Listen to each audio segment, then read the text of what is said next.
Bismillahirrahmanirrahim. Assalamualaikum warahmatullahi wabarakatuh. Alhamdulillah kita sekarang sampai kepada pertemuan yang ketiga dan topik kita adalah values, attitude, and job satisfaction. Values itu artinya nilai, attitude, sikap, dan kepuasan kerja. Ya.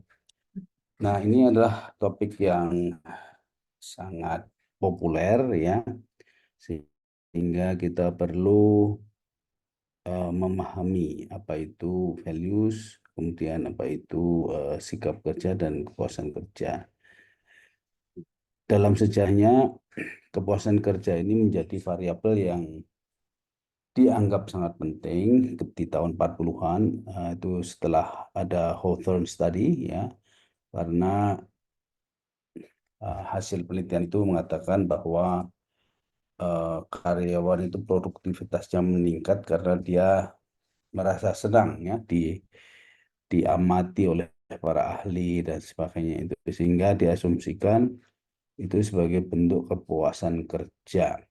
Lalu waktu itu muncul jargon happy worker is productive worker. Jadi orang yang bekerja dengan senang itu akan produktif. Itu kesimpulan atau jargon yang populer di tahun 50-an, 60-an ya.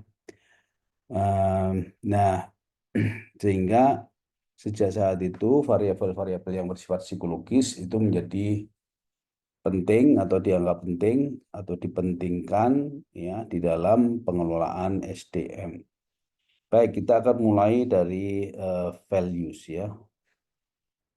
Uh, apa itu values ya? Values itu sesuatu yang dianggap penting ya, sesuatu yang membimbing, sesuatu yang dipertahankan, suatu keyakinan tentang hal-hal yang harus dipertahankan ya, di dalam kita berperilaku, dalam kita bekerja ya. Nah, itu disebut sebagai values ya. Lalu ada istilah value system ya. Value system itu ada beberapa values, ada beberapa nilai yang itu bersifat hierarkis ya, ada prioritas, ada yang less priority atau yang lebih diprioritaskan atau kurang diprioritaskan dan sebagainya. Jadi ada sistem value itu ya. Jadi manusia itu punya nilai itu tidak hanya satu tapi ada beberapa dan itu membentuk suatu sistem. Baik. Nah, kemudian ada istilah yang pada awalnya itu dikenal sebagai hasil penelitian Rokeah ya. Rokeah ini seorang ahli, nama orang nih Rokeah yang dikenal dengan Rokeah Value Study itu merumuskan ada dua jenis values, dua jenis nilai. Yang pertama disebut nilai terminal ya, dan kemudian disebut nilai instrumental atau terminal values dan instrumental values. Terminal values itu adalah hal-hal yang diinginkan pada akhirnya nanti ya. Jadi apa sih yang akan dijadikan yang dijadikan cita, keinginan ya di akhir nanti, di akhir di ujungnya terminal itu artinya sudah berhenti ya kita di eh, akhir dari perjalanan hal-hal yang harus kita jaga selama kita berusaha atau bekerja ya sampai kita bisa mencapai apa yang kita idam-idamkan ya disebut sebagai terminal values itu. Ya, ini mungkin nanti kalau ada contohnya Anda bisa lebih paham ya.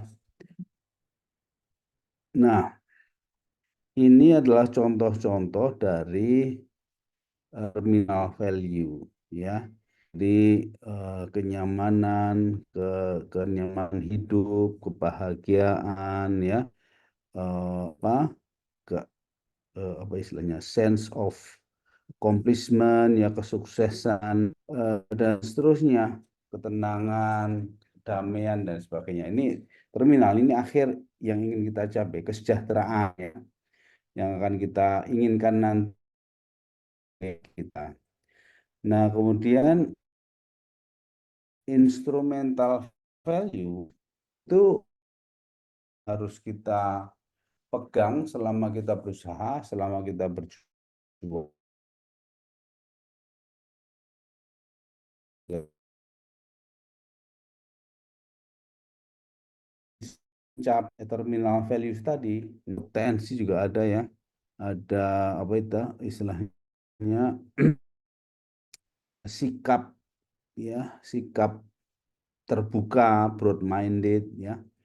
Kemudian ada juga misalnya apa kemampuan ya, keceriaan dalam bekerja. Jadi hal-hal yang dijadikan pegangan selama kita berjuang atau bekerja ya. Kebersihan ada juga di sini ya, dan sebagainya. Dan juga ada helpful ya, selalu mau menolong, jujur, imajinatif, gitu ya, independence, intelligence, dan sebagainya. Jadi ini adalah nilai-nilai yang merupakan instrumen bagi kita untuk mencapai kebahagiaan, ya, kesejahteraan, kedamaian dalam hidup dan sebagainya. Jadi kita bisa membayangkan ya bahwa nilai itu ada dua macam. Nilai yang nanti kita bayangkan sebagai hasil dari semua usaha kita, dan nilai-nilai yang kita harus selalu pegang dalam kita berjuang menuju cita-cita itu. Nah, itu bedanya terminal dan instrumental. Terminal artinya akhir dari perjalanan, instrumental artinya alat ya yang kita jadikan instrumen dalam kita mencapai tujuan. Oke. Itu secara garis besar values, dan ini adalah list ini dari Rokeah nih, harus penelitian Rokeah. Nah, kemudian dia juga mengklasifikasikan ya apa terminal dan instrumental value ini untuk beberapa kelompok jabatan. Jadi misalnya kalau seorang eksekutif itu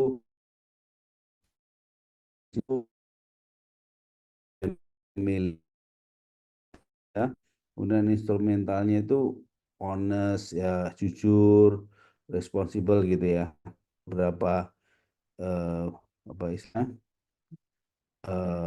values ya, termin pun instrumental yang dikelompokkan berdasarkan posisi apa istilahnya itu dalam perusahaan ya. Kemudian ada juga ini kalau anggota serikat buruh ya, union member itu anggota serikat buruh, dia ya family security juga penting, freedom itu menjadi terminal, happiness menjadi terminal ya, self respect menjadi terminal gitu ya. Tapi instrumentalnya apa? Instrumentalnya itu responsibility ya, justru keberanian ya, independen dan sebagainya ya. Jadi ini ketika dia dalam posisi yang berbeda itu bisa memiliki atau memilih ya, sebetulnya ini pilihan value itu, memilih values yang berbeda. Dan karena ini pilihan, ini bisa berubah. Jadi orang itu values itu bisa berubah. Nah, ada oleh di lain posisi ketika dia berada di posisi yang berbeda, bisa dibayang karyawan baru yang aja ya, mudah aja mungkin karyawan baru itu yang jadi terminal value misalnya, wah dia nanti akan jadi kaya, akan menjadi bos, itu kan misalnya terminalnya. Nah, untuk bisa itu dia instrumental value-nya mungkin saya akan kerja keras, saya akan rajin bekerja gitu, misalnya gitu. Itu kalau yang uh, karyawan baru misalnya. Nanti begitu dia naik posisinya, itu akan bisa berubah ya, karena situasi sudah berubah, mungkin angan-angan juga sudah berubah ya. Yang tadinya dia pengen kaya, setelah dia berpengalaman ternyata yang lebih penting itu hidup tenang, bukan kekayaan. Misalnya gitu ya, itu terminal value bisa berubah. Ya, kemudian eh, instrumental value juga bisa berubah. Dan ini yang menarik sebetulnya, ini walaupun tidak dituliskan secara eksplisit di sini, ini values ini juga bisa bisa apa istilahnya bermakna negatif gitu ya. Jadi misalnya gini, dia ingin berpuasa gitu, terus nanti values-nya itu eh apa cerdik misalnya gitu ya. Instrumental values-nya itu cerdik. Wah, cerdik itu tapi dia manai sebagai curang. Nah, ini kan. Jadi untuk bisa puasa itu ya harus curang. Kalau nggak curang gimana bisa berpuasa misalnya gitu kan.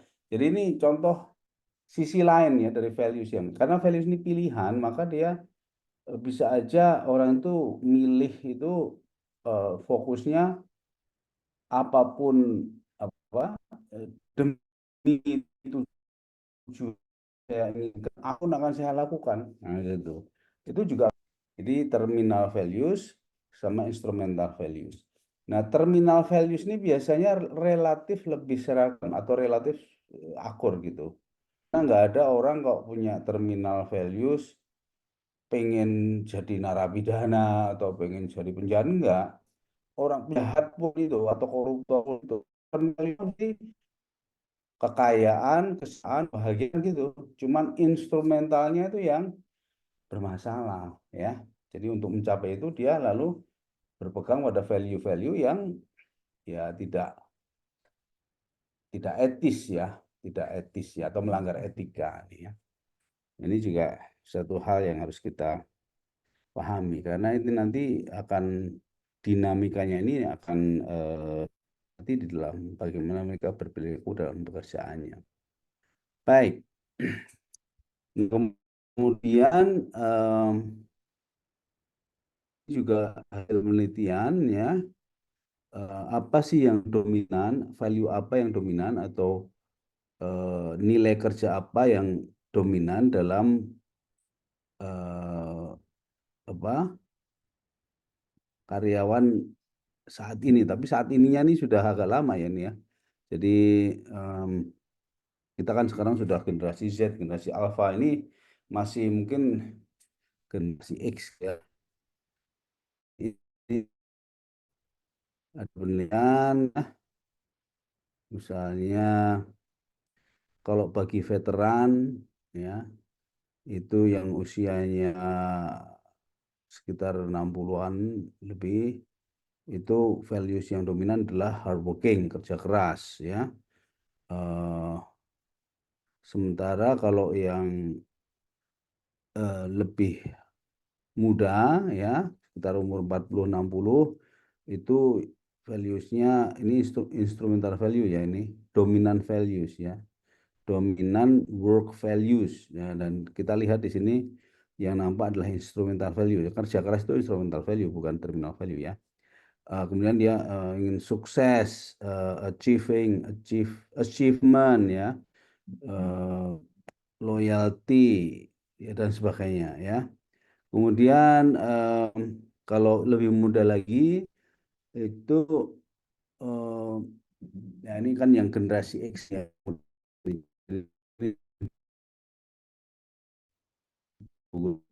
Masih zaman generasi X. Ada menunjukkan ketika era generasi X. Nah, di sini kita lihat bahwa waktu itu waktu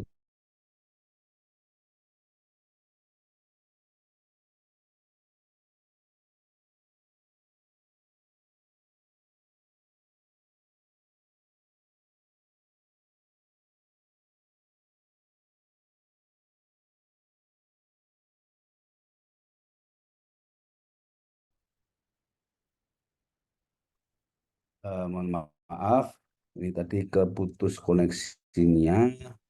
Kan kita buka lagi. Oh maaf, bentar.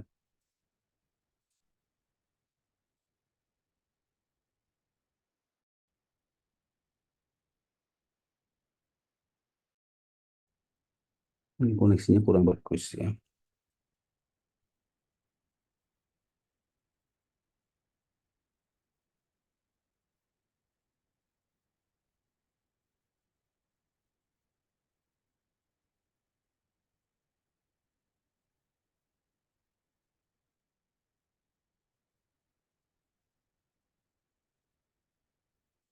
Hmm,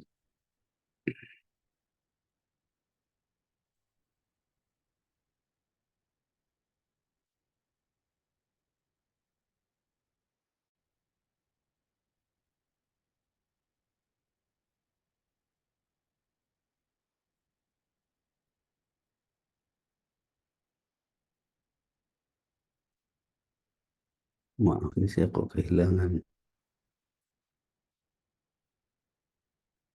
Baik, eh, kita kembali ke sini ya. Tadi sempat ada masalah di koneksi ya.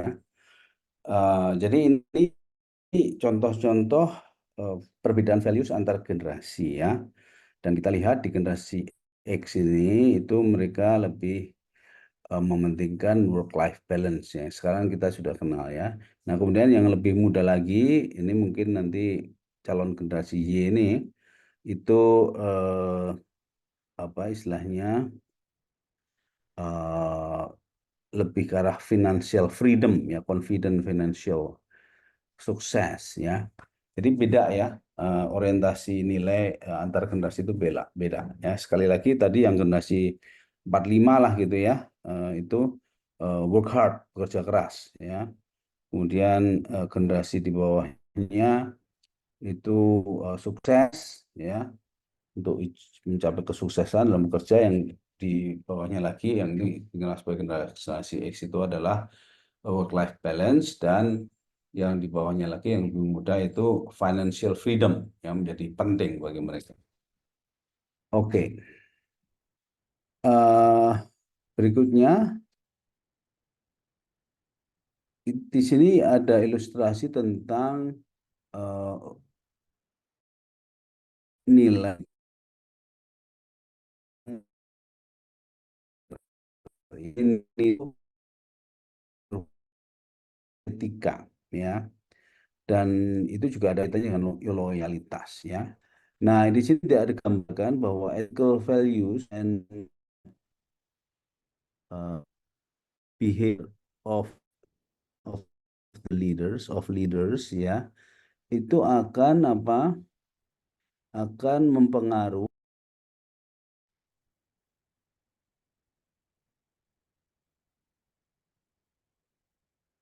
Baik, jadi ini sering putus-putus ya. Eh jadi kita saksikan ya saat ini bagaimana kalau kita katakanlah organisasi itu adalah pemerintah dan DPR ya. Kita lihat bagaimana nilai-nilai yang dipegang oleh pimpinan dalam hal ini presiden ya, itu kok bisa menurun ya. Jadi anggota DPR dengan pemerintah pada umumnya itu kok ya begitu ya. Jadi ini bukti bahwa em, kepemimpinan itu sangat mempengaruhi, terutama dalam hal values dan etik di sini. Makanya etika dan nilai itu betul-betul sangat penting. Nah, itulah sebabnya kenapa muncul teori tentang authentic leadership ya. Jadi seorang authentic leader itu adalah leader yang memegang nilai dengan kuat ya. Leader yang apa istilahnya values-nya itu, etikanya itu kuat ya, sehingga dia menjadi teladan ya eh, bagi anak buahnya, bagi bawahannya ya. Sebentar, ini kayaknya slide-nya nggak kelihatan, coba ya. Akan kembalikan ke slide-nya lagi ya. Ya, jadi ini ilustrasi ya, gambar sederhana bagaimana hubungan antara nilai-nilai dan etika dari pimpinan itu bisa mempengaruhi iklim organisasi. Itulah sebabnya kenapa penting ya memilih pemimpin itu yang berpegang teguh pada etika dan nilai ya. Nah, itulah yang lalu menginspirasi atau sejalan dengan pemikiran atau konsep atau teori tentang authentic leadership. Ya, karena salah satu ciri authentic leader itu punya komitmen yang kuat pada etika dan value atau nilai. Baik. Nah, berikutnya kita akan bicara tentang teori Hofstede ya. Hofstede itu eh, melakukan penelitian tahun 80-an ya tentang nilai-nilai budaya, nilai-nilai budaya bangsa. Jadi dia meneliti sebuah perusahaan yang itu perusahaannya itu multinasional dan di dalamnya banyak pegawai dari berbagai negara di seluruh dunia. Nah, dia ingin melihat apa yang membedakan eh, pegawai dari misalnya Indonesia dan Amerika dan Jepang misalnya gitu ya dalam hal values ini ya yang disebut sebagai orientasi nilai budaya ya eh, eh, cultural value orientation. Tapi teorinya Hofstede itu menganggap values itu atau budaya itu sebagai mental programming. Jadi sesuatu yang terprogram dalam mental seseorang karena pola asuh dan juga lingkungan tumbuh kembang dia sejak kecil sehingga ini mempengaruhi. Nah, Hofstede lalu menemukan sebetulnya aslinya itu empat ya, empat dimensi ya. Yang pertama di sini power distance itu adalah sikap atau perilaku atau keyakinan bahwa memang wajar di dalam masyarakat itu terjadi hierarkis. Ya, ini termasuk power distance itu di Jepang dan di Indonesia terutama Jawa Jogja ini. Karena Jogja masih punya raja ya. Masih ada keraton, ada ningrat, feodalisme itu power distance ya. Jadi dengan atasan itu kita harus nunduk. Jepang juga begitu. Jepang juga ada kaisar loh. Ya. Sementara kalau Amerika itu tidak ada sehingga dia lebih egaliter ya. Jadi power distance-nya yang tinggi itu ketika dia lebih feodal. Nanti kalau power distance-nya rendah itu lebih egaliter gitu ya, kurang lebih. Kemudian yang ini terkait dengan uh, kolektivisme dan individualisme. Jadi ini satu dimensi, dua kutub ya. Kolektivis itu dia cenderung berkelompok ya, cenderung eh, mengatribusikan segala sesuatu itu dalam konteks kolektif, kelompok. Sementara kalau yang individualistik itu orientasinya lebih kepada individu, lebih diri sendiri. Dan ini juga kontras antara Jepang dan Amerika. Nah, Indonesia itu ada di tengah-tengah ya. Jadi Jepang itu sangat kolektif, sehingga dia bekerja itu selalu dalam kelompok-kelompok, tim-tim gitu ya. Amerika individual, jadi kalau Anda lihat mestinya ada Lone Ranger, ada Superman, ada pokoknya sendiri gitu ya. Kehebatan seseorang itu penting sekali di sana. Kalau di Jepang, kalau Anda nonton film Jepang itu mesti kelompok ya. Bahkan film anak-anak, misalnya Power Rangers itu kan ada 5 gitu ya. Kalau di Jepang, kalau di Amerika kan Batman sendirian. Itu pun nanti ada Robin itu ya ditampelin aja. Tapi Superman itu sendirian ya. Itu representasi dari budaya individualistik atau individualism ya. Jadi apa yang lebih diandalkan itu di budaya individualistik adalah dirinya sendiri, dari self reliance ya. Sementara di dalam budaya yang kolektif itu yang diandalkan adalah kelompoknya. Jadi kalau orang Jepang itu memperkenalkan diri, yang pertama dikenalkan bukan namanya, tetapi perusahaannya. Ya, saya Toyota no Akio Morita misalnya ya, Sony no Akio Morita. Jadi saya dari Sony, nama saya Akio Morita. Kalau Jepang, kalau Amerika, oh saya bagus, saya dari UGM gitu. Jadi dirinya itu lebih ditonjolkan, ya. Oke.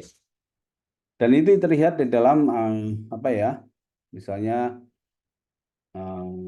stasiun TV itu yang ditonjolkan adalah tokoh-tokoh anchornya, anchor TV-nya itu jadi terkenal ya. Jadi bukan stasiunnya, bukan stasiun TV yang lebih menonjol, tapi anchornya, anchor itu yang baca berita itu loh, yang jadi penyiarnya itu loh, penyiarnya itu anchor namanya ya. Dia yang jadi fasilitator dari apapun, entah diskusi, entah apa berita dan sebagainya dia. Kalau di Jepang stasiun TV-nya NHK gitu kan, yang lain-lain gitu. Jadi kita nggak pernah kenal di Jepang itu siapa sih yang orang individu yang merepresentasikan NHK itu siapa, itu nggak begitu populer ya. Tapi NHK-nya populer ya. Nippon eh, apa itu lupa saya. K-nya itu Kyoku ya. Pokoknya itu broadcasting, Japanese Broadcasting Studio atau apa gitu ya, kurang lebih begitu. Nah, itu individualisme dan kolektivisme. Dan ini berdampak luas juga di dalam dunia kerja.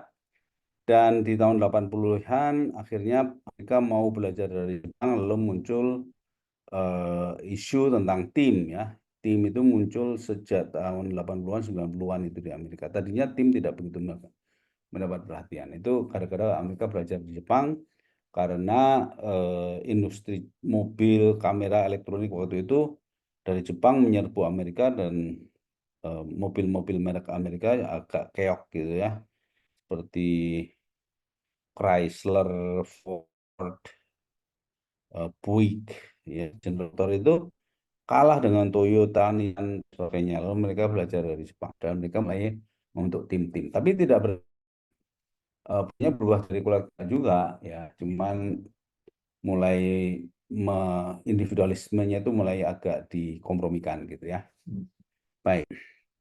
Nah, kemudian nah ini yang baru ini ya, quality of life.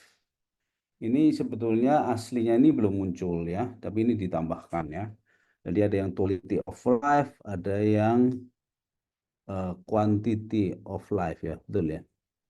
Oh sorry, kebablasan. Apa tadi? Ini quantity versus quality ya.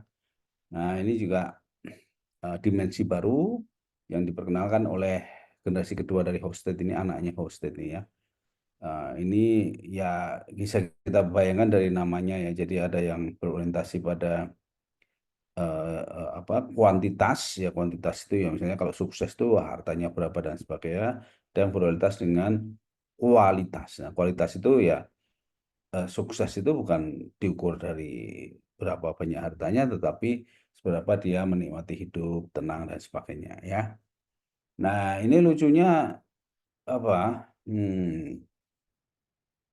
Ya, ini saya malah belum lihat kalau penelitian membandingkan berbagai negara ini belum lihat. Cuman kita bisa membayangkan ya. Jadi sebetulnya tadinya itu nama dimensinya itu masculinity dan femininity. Masculinity sama femininity. Jadi maskulin itu yang budaya maskulin itu sangat kuantitatif ya. Dan itu direpresentasikan oleh Jepang. Nah, kemudian kalau yang feminin itu lebih kualitatif, dan itu Amerika relatif lebih feminin dari Jepang. Nah, Indonesia ini feminin, agak feminin. Jadi orang nggak perlu kaya-kaya, yang penting bisa makan, bahagia, kenduren setiap bulan dan sebagainya, itu sudah seneng ya. Rukun sama tetangga itu seneng ya, tidak usah mulu-mulu lah. Kalau Jepang itu kan sangat kuantitatif ya, apa-apa diukur ya dan sebagainya gitu ya. Jadi namanya dimensi itu apa berbeda-beda, istilahnya tidak bisa dijadikan satu. Oke. Nah, kemudian yang berikutnya adalah uncertainty avoidance ya. Uncertainty avoidance ini adalah sikap yang cenderung untuk memastikan segala sesuatu itu fix gitu ya. Nah, jadi ketelitian. Jadi ini sekali lagi contoh yang ekstrim itu Jepang dan Amerika. Jepang itu uncertainty avoidance-nya sangat tinggi. Ya, dia suka dengan grafik, dengan statistik ya. Dia suka memastikan kalau kasih pengumuman itu tidak hanya sekali, nanti ditulis juga, semuanya pokoknya harus dipastikan tidak ada miss gitu ya. Jangan sampai miss, jangan sampai nggak jelas gitu. Nah kalau di Amerika relatif lebih longgar ya. Nah, contohnya juga waktu itu yang saya alami sendiri itu jadwal kereta api. Nah Indonesia ini nampaknya kereta api Indonesia itu sudah mulai meniru Jepang ya.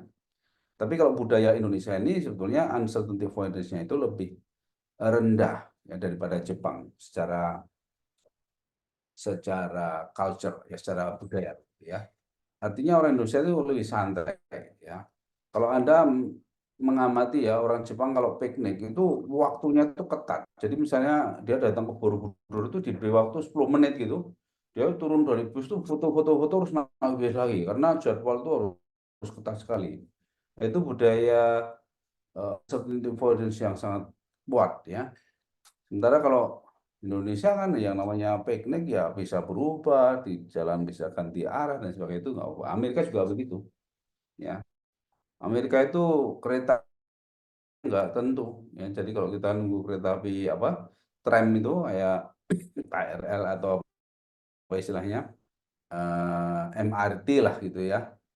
Itu tuh datangnya nggak selalu tepat. Ya itu nanti kadang-kadang di tengah jalan itu berhenti sopirnya mampir ke semacam Indomaret itu kalau di sana itu namanya 7-Eleven ya itu beli minum dulu gitu ya santai aja jadi nggak harus menepati jam dengan ketat dan sebagainya itu nggak jadi lebih santai jadi uncertainty avoidance-nya itu rendah ya dia eh, semangat untuk menghindari ketidakpastian itu rendah.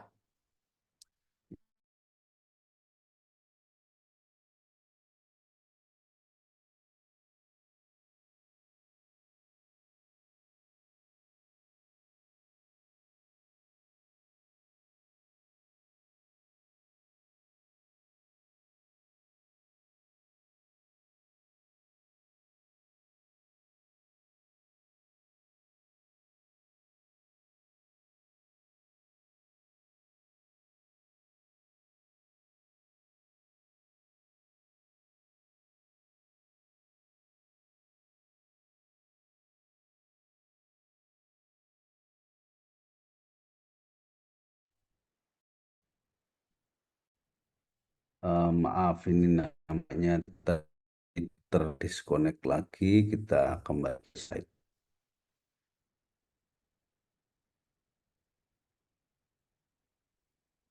Baik, jadi kita tadi sampai kepada kategorisasi atau empat dimensi dari em, nilai budaya dari Hofstede ya. Dan ini juga sangat populer di bidang psikologi, di bidang psikologi industri dan urbanisme. Lalu ini ada yang namanya long term and apa orientation sama short term orientation. Ini juga ini yang dimensi baru. Maaf, yang kuantitatif kualitatif tadi cuma namanya yang diubah, masculinity ini terus diganti kuantitatif. Kalau ini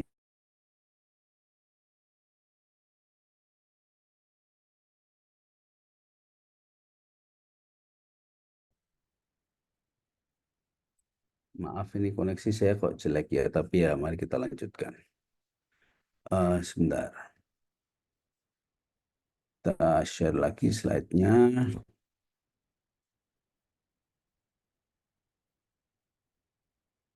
Baik. Nah, ini short term long term ini juga satu dimensi yang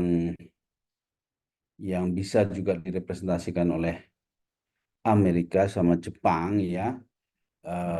Karena memang dua negara itu ya dulu kan perang ya waktu Perang Dunia Kedua, tapi justru malah saling belajar satu sama lain dan selama berpuluh-puluh tahun itu bersaing dalam perekonomian sebelum masuknya Cina ya. Jadi kalau Korea itu nggak begitu signifikan ya, tapi begitu Cina ini sudah menyodok ke depan, jadi eh, persaingan Jepang Amerika jadi ditengahi oleh Cina gitu.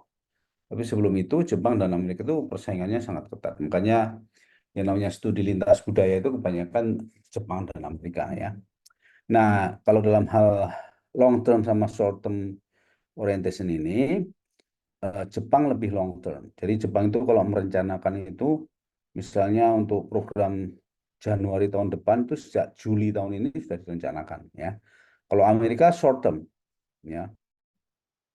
Jadi Amerika itu individualistik, short term. Jadi kalau merencanakan program itu ya dekat-dekat dengan pelaksanaannya gitu ya. Dan itu ditentukan oleh eh, pimpinannya, CEO-nya ya. Kalau Jepang, kenapa lama perencanaan itu? Karena itu partisipasi dari anggota organisasi itu dimaksimalkan dari bawah ke atasnya. Dan karena kolektif tadi. Jadi ini ada kaitannya juga. Baik, kita lanjutkan. Eh, Sekarang kita bahas tentang em, apa ini eh, tentang penelitian culture ya. Yang ini beda lagi ya, ini dari lembaga yang namanya Globe ya. Ini ada kategorisasi yang agak berbeda, yang ada assertiveness, future orientation, eh, apa ini gender, mulai muncul gender nih, gender differentiation, uncertainty avoidance masih ada lagi, kemudian ada power distance masih digunakan, individual collectivism masih, in group collectivism ya, ada juga tambahan-tambahan power orientation, lalu ada um, humane orientation ya. Nah ini kalau menurut saya ini apa ya, dan kenyataannya ini kalah populer dengan yang Hofstede tadi, ini terlalu banyak dan juga tidak fokus ya. Nah, kalau yang Hofstede ini, yang Hofstede juga dipakai di kategori ini, tapi ditambah yang lain-lain. Dan menurut saya yang lain-lain itu agak terlalu banyak. Ini kalau sesuai apa eh, prinsip memori dalam psikologi itu, kalau membuat apa klasifikasi itu ya kurang lebih 5 aja. Ya, artinya eh, paling banyak 7, tapi 7 itu sudah kadang terlalu banyak ya. Kadang cuma 3, kadang cuma 5 ya. Makanya eh, banyak teori yang itu populer biasanya ya cuma 5. Misalnya Maslow itu ada 5 hierarki ya. Kemudian kalau Freud itu cuma 3, id, ego, super ego gitu kan. Terus misalnya social power itu cuma 5 ya, reward, coercive, expert, sama legitimate, sama apa reference power 5 ya. Nah, ini agak terlalu banyak. Ini berapa nih? 1, 2, 3, 4, 5, 6, 7, 8, 9 kalau nggak salah. Kalau nggak salah hitung saya. Ini saya ngitung itu kok ya. 1, 2, 3, 4, 5, 6, 7, 8, 9. Wow, 9 terlalu banyak ini. Dan akhirnya ya ini tidak begitu populer ya. Kita jarang mendengar di apa buku-buku yang lain tentang kategorisasi ini. Dan ternyata di sini juga kategorisasinya hosted tetap dipakai juga. Jadi artinya tetap itu yang lebih populer. Baik. Nah, sekarang kita beralih ke attitudes ya, sikap. Tadi kan masih value, sekarang sikap. Nah, sikap itu apa? Sikap itu secara sederhana adalah perpaduan antara bentar, ini definisi dulu ya. Jadi ada sisi kognitif, ada sisi afektif, dan ada sisi behavior atau psikomotor ya, atau kadang juga disebut konatif ya. Jadi konatif itu masih berupa intensi ya, tapi bisa juga sampai behavior. Jadi sikap itu adalah bagaimana seseorang itu menilai suatu objek sikap. Jadi sikap itu membutuhkan objek. Maksudnya sikap terhadap politik misalnya ya, sikap terhadap merokok misalnya ya. Nah itu nanti ada aspek kognitifnya, rasionalnya. Jadi wah merokok itu buruk, saya tidak setuju merokok. Jadi sikap itu setuju tidak setuju ya. Kenapa? Karena itu apa menimbulkan penyakit, asapnya itu membuat polusi udara, itu kognitif ya. Kalau yang afektif saya tidak setuju merokok karena nggak enak baunya. Saya terganggu kalau ada orang merokok itu. Jadi nggak nyaman. Nah, itu kan afektif ya. Saya nggak suka ya. Nah, untuk yang konatif ya akhirnya dia akan selalu menghindar ketika ada orang yang banyak merokok di situ. Dia kalau mencari hotel, kamar cari yang tidak merokok. Kalau di restoran, dia cari tempat yang tidak merokok. Itu perilaku ya. Jadi sikap itu terdiri dari evaluasi kognitif, afektif, dan perilaku. Oke, jadi ini basic. Jadi harus dipahami ini sikap. Nah, sikap ini adalah konsep yang lebih makro ya, yang nanti salah satu bentuknya adalah kepuasan kerja. Jadi kepuasan kerja itu masuk dalam kategori sikap ya. Jadi kepuasan kerja itu kan sikap seseorang terhadap pekerjaannya.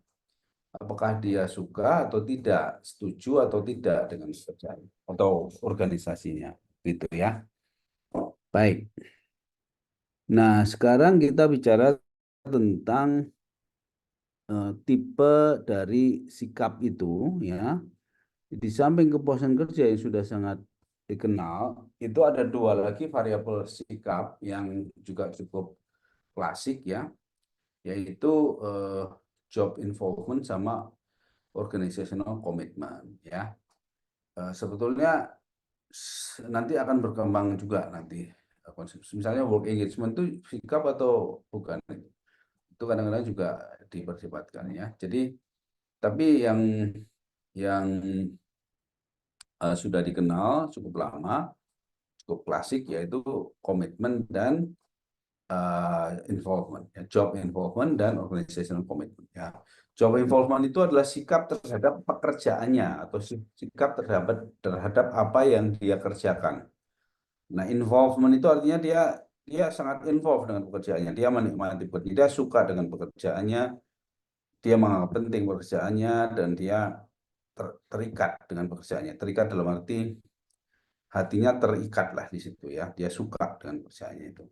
Nah, kalau organizational commitment itu sikap terhadap organisasinya. Jadi misalnya Fakultas Psikologi itu ada dosen, dia job involvementnya itu sikap dia terhadap mengajar itu misalnya ya. Sebagai dosen kan tugasnya mengajar.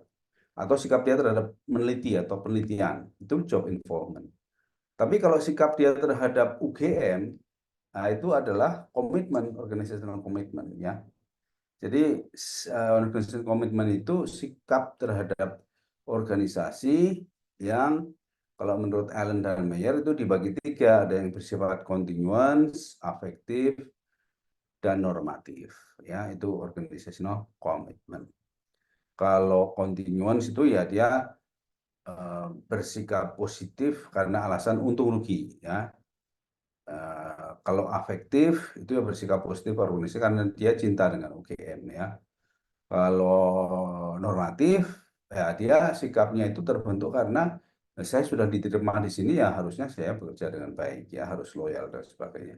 Jadi ada etika juga di situ ya norma etika values itu normatif. Baik. Nah kemudian eh, ada sebuah teori yang diberi nama cognitive dissonance ya. Jadi sikap itu tidak menjamin perilaku. Jadi orang itu bisa saja bersikap positif, tapi kalau disuruh melakukan belum tentu mau, ya. Sehingga di sini sikap itu juga kalau yang tadi saya contohkan itu kan sudah terintegrasi antara evaluasi kognitif, afektif dan perilaku. Tapi ada juga yang evaluasi kognitif afektif itu terpisah dengan perilaku, ya. Nah, ini penelitiannya tuh dilakukan di tahun 30-an oleh peneliti namanya Lapierre ya. Lapierre itu peneliti psikologi sosial. Dia em, em, meneliti sikap orang Amerika kulit putih ya terhadap orang Cina ya. Nah, dia pertama-tama apa mewawancarai sekelompok masyarakat Amerika bagaimana sih pendapat dia tentang orang Cina. Nah, itu hasilnya positif. Ya dia bagus, apa menilai itu baik dan tidak ada masalah dan sebagainya. Nah, kemudian penelitian itu dilanjutkan dengan tahap kedua, dia bawa orang Cina ke orang-orang yang dia tanyain tadi, dan ternyata begitu ada orang Cina betulan, perilakunya itu tidak sesuai dengan sikapnya sebelumnya. Nah, sebelumnya kan sikapnya apa tidak masalah gitu ya, artinya tidak anti Cina gitu. Tapi begitu ada orang Cina datang ke situ, dia agak kagok, agak gimana gitu ya. Nah, itu disebut cognitive dissonance secara umum. Jadi ketidaksesuaian antara sikap dan perilakunya gitu ya. Sederhananya begitu, tapi nanti ada beberapa variasi ya untuk cognitive dissonance. Nah, atau bisa juga cognitive dissonance itu adalah eh, bagaimana dia em, dipaksa dalam suatu situasi untuk bertindak atau berperilaku tidak konsisten dengan apa yang dia katakan. Itu terjadi cognitive dissonance. Misalnya dia mengatakan saya menghargai perbedaan gitu ya. Saya tidak ada masalah dengan orang dari bangsa lain dan sebagainya. Tapi tiba-tiba dia harus menerima tamu, menginap, itu misalnya orang kulit hitam. Nah, itu terjadi cognitive dissonance karena ya kalau dia berpendapat sih nggak apa-apa, tapi begitu mengalami sendiri jadi masalah. Jadi ada hambatan psikologis. Ya, ini ada filmnya nih ya. Film tahun 60-an ya, bintang filmnya itu yang kulit hitam ini Sidney Poitier, terus orang putihnya itu siapa itu, terkenal juga waktu itu ya. Jadi ceritanya ini orang tua yang sangat liberal, egaliter ya. Dia kan waktu tahun 60-an Amerika itu masih rasialis ya. Eh, apa dengan orang hitam itu dia diskriminatif dan masih banyak budak dan sebagainya masih ada. Ini ada sepasang suami istri yang cukup intelektual, maju, dan dia selalu menyampaikan ide-ide anti diskriminasi, kita harus menerima perbedaan dan sebagainya. Nah, suatu saat anak gadisnya yang masih usia 18 tahun atau 17 tahun itu kuliah di kota yang lain, lalu pulang-pulang dia membawa orang hitam, ternyata pacarnya. Jadi dia anak gadisnya itu pacaran dengan orang hitam. Nah, nah ini terjadi cognitive dissonance. Jadi orang tua itu jadi kagok gitu, gimana ini ya?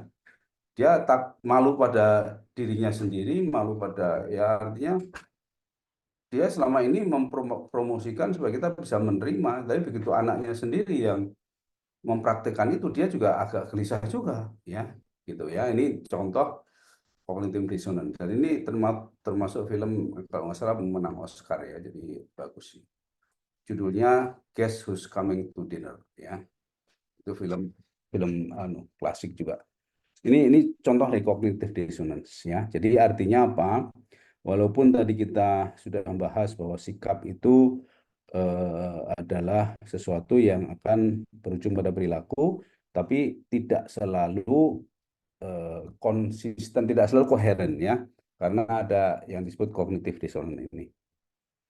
Nah, ini juga terjadi pada dunia kerja pasti ya. Jadi orang-orang yang wah kita harus kerja keras, kita harus rajin dan sebagainya, tapi ketika dia harus menghadapi harus melaksanakan itu belum tentu dia sesuai dengan apa yang dia katakan. Ini terjadi cognitive dissonance ya.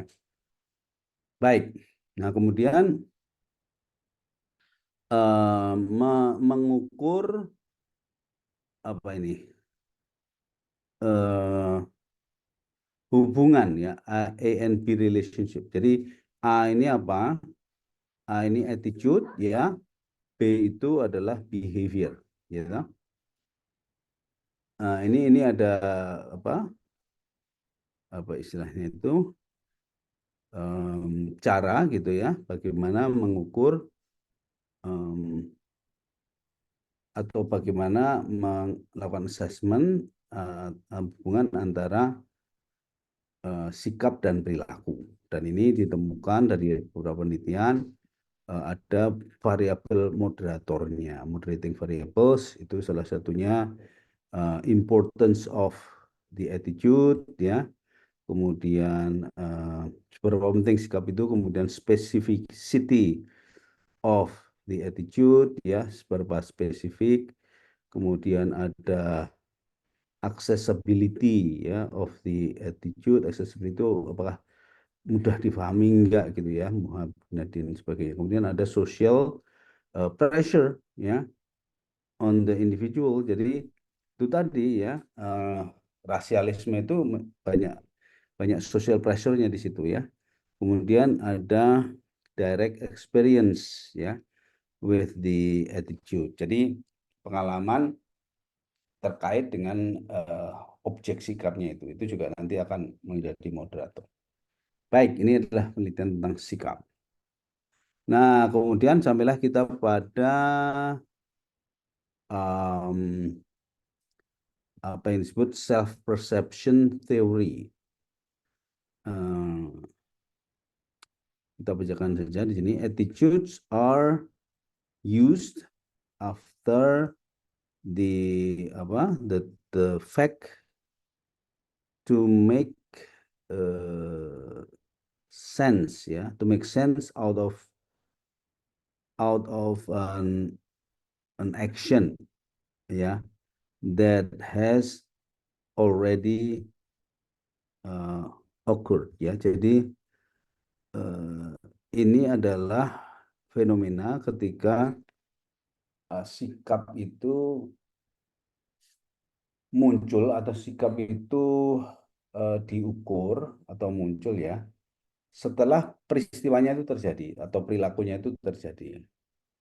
Nah, di sini akan terjadi fenomena penyesuaian, ya. Jadi karena dia sudah melakukannya, maka dia akan menyatakan sikapnya itu harus sesuai dengan apa yang dia lakukan. Nah, ini ini barusan terjadi nih di DPR itu.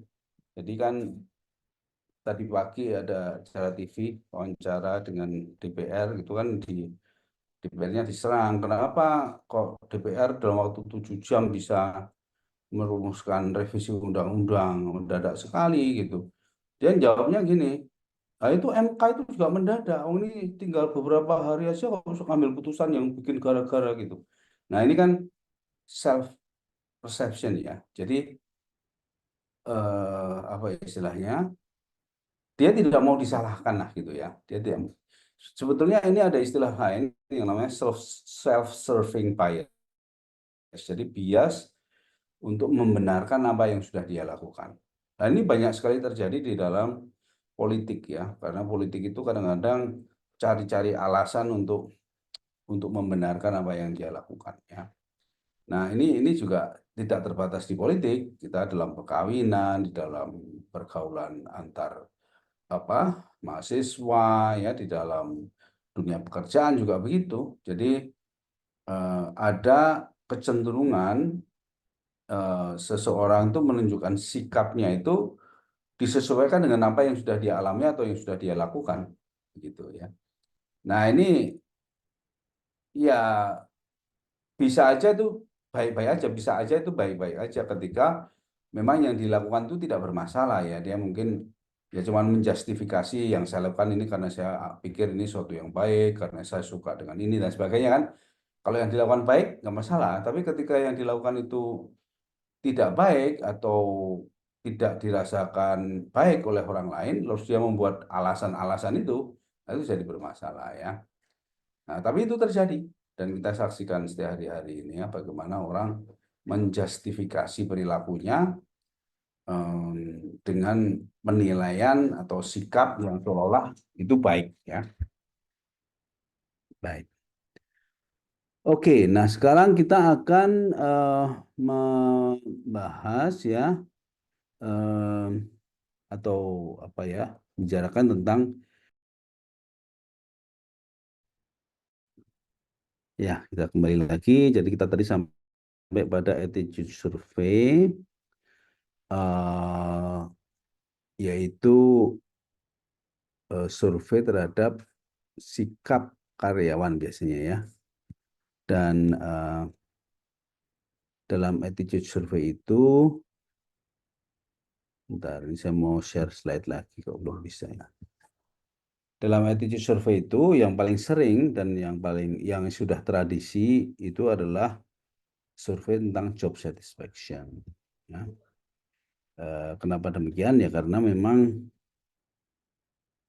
job satisfaction itu menjadi variabel yang sudah klasik ya, sudah dipercaya dia akan mempengaruhi kinerja waktu itu, sehingga job satisfaction itu disurvei terus. Nah, hasil penelitian meta analisis menunjukkan ternyata job satisfaction itu memang penting, tapi dia tidak langsung berhubungan dengan dengan prestasi kerja ya. Nah, inilah maka muncul suatu pemikiran ya, atau hasil penelitian selanjutnya mengatakan dia job satisfaction itu bersifat mencegah perilaku yang buruk ya. Orang itu kalau puas tuh dia akan menahan diri untuk tidak sabotase, menahan diri untuk tidak melakukan hal-hal yang buruk ya. Nah, ini contoh item-item tentang job satisfaction, dan ini ya hanya sebagian ya, soalnya banyak angket tentang job satisfaction itu yang sudah banyak digunakan ya, seperti MSQ sama GDI ya, ada Job Description Index GDI, MSQ itu Minnesota Satisfaction Questionnaire ya, itu cukup banyak ya. Ini sebagai contoh aja item-item yang ditanyakan. Nah, job satisfaction ini walaupun ya terjadi perubahan makna gitu, artinya awalnya itu sangat dianggap penting sekali, tapi kemudian ternyata tidak berhubungan langsung dengan kinerja, tapi dia masih dianggap penting karena dia bisa mencegah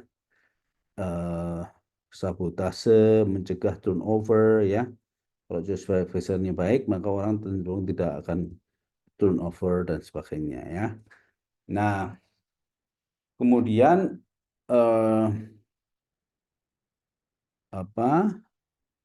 ini yang tadi saya bilang, yang the effect of job satisfaction to performance ini ya, hasil penelitian mengatakan dia tidak berhubungan langsung, korelasinya itu kecil, tidak signifikan ya. Nah, ini sekedar penjelasannya. Nah, akhirnya sebelum ke sana ini ya terlewat. Dan ini lalu ada teori tentang apa yang terjadi ketika karyawan itu tidak puas ya. Jadi ini respon terhadap ketidakpuasan. Jadi bukan lagi tentang kepuasan yang menjadi perhatian, tapi ketidakpuasan. Karena ketidakpuasan itu yang dianggap berbahaya. Kalau kepuasan itu cuman ya netral-netral saja, tapi dia tidak bisa diandalkan untuk meningkatkan prestasi ya.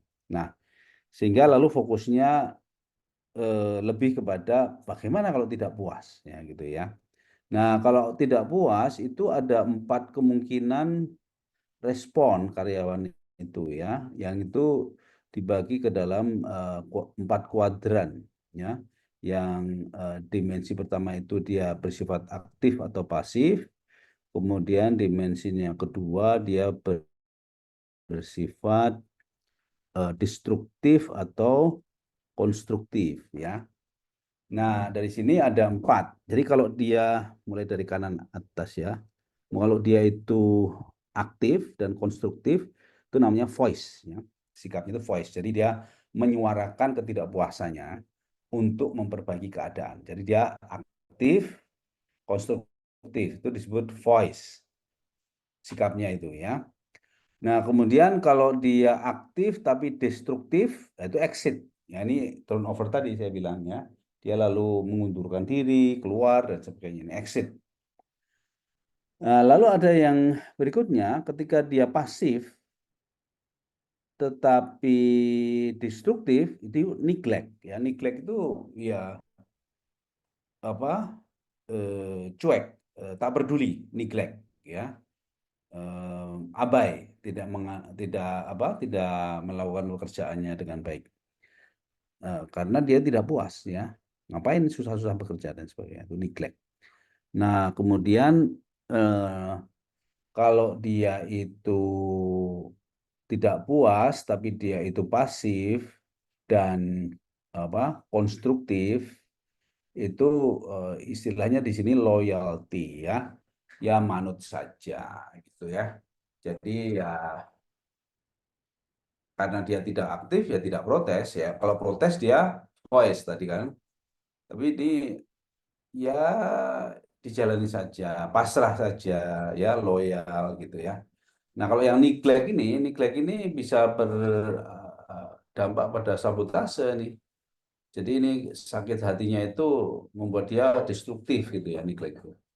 Tapi kalau loyalty itu dia terima, tapi ya apa adanya. Jadi terima, tetapi ya sebetulnya dia tidak puas, tapi dia males untuk konflik, ya itu loyalty. Jadi sekali lagi ada 4 respon terhadap ketidakpuasan: voice, exit, neglect, dan loyalty. Oke. Nah, ini kayaknya penjelasan masing-masing tadi sudah saya jelaskan, ya. Ini ada exit itu tadi yang keluar, ya, mutung, ya, mundurkan diri dan sebagainya. Lalu ada voice, ada neglect, dan loyalty. Baik. Nah, kemudian ada variabel baru yang muncul kemudian yang disebut sebagai OCB atau Organizational Citizenship Behavior, ya. Nah, OCB itu isinya adalah kemauan atau perilaku OCB itu adalah perilaku yang menunjukkan kerelaan seorang pegawai untuk mengerjakan tugas tanpa diperintah, membantu orang lain demi kebaikan organisasi, dan rela berkorban, rela meluangkan waktu lebih banyak, rela melakukan yang bukan tugasnya demi kebaikan gitu ya. Jadi OCB itu ya semacam perilaku positif demi kebaikan bersama yang dilakukan oleh karyawan. Ya, itu ada civic virtues, ada altruism, ya,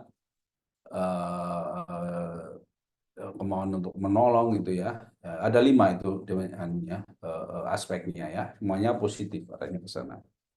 Nah, OCB ini adalah efek dari job satisfaction. Jadi tadi kan job satisfaction tadinya dianggap eh, bisa meningkatkan kinerja, ya, dengan slogan happy worker is a productive worker. Tapi ternyata tidak langsung. Nah, lalu ada yang ini namanya organ, ya, seorang ahli yang bernama organ itu memperkenalkan OCB sebagai yang disebut sebagai mediator antara job satisfaction ke arah performance. Jadi job satisfaction itu tidak langsung berdampak pada performance, tapi dia berdampak pada OCB. Jadi orang kalau puas, maka dia akan berperilaku extra role istilahnya, mau berkorban, mau membantu, dan karena dia mau berkorban, mau membantu, maka performance-nya juga akan meningkat.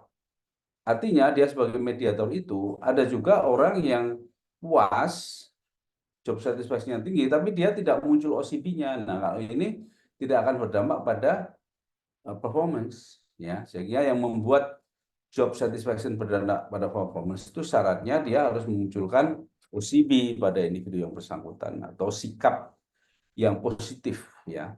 Kalau yang voice, exit, neglect, sama loyalty tadi adalah dampak dari ketidakpuasan kerja. Kalau OCB ini adalah dampak dari kepuasan kerja, ya.